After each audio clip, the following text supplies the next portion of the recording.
Peruvians face mounting prices for food and fuel amid nationwide blockades and protests. Scores of roadblocks across the country are disrupting freight deliveries in the south. Protesters are demanding the resignation of President Dina Boluarte. In Ica, some 300 kilometers south of Lima, dozens were injured when police tried to clear roadblocks on the Pan American Highway. While the capital city has been largely shielded from the worst effects of the political crisis, prices of basic foodstuffs like potatoes, tomatoes and onions are rising, impacting on the lives of ordinary people who have already been hit by global inflation. In one of the capital's many food markets, merchants say they're feeling the pinch. If they used to buy 5 kilos of potatoes, now they only buy 2 or 3 kilos. They don't buy more. Or if they used to buy 2 kilos, now they only go away with 2 or 3 potatoes.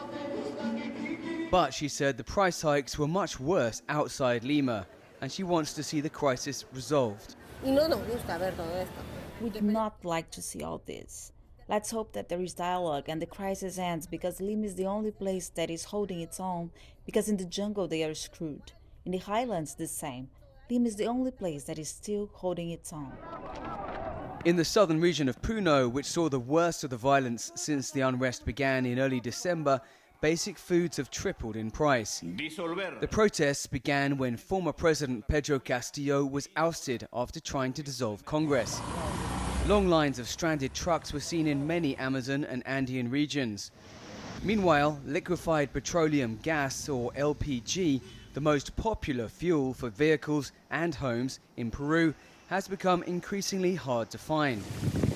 Cusco, normally Peru's tourism hub, has few visitors now.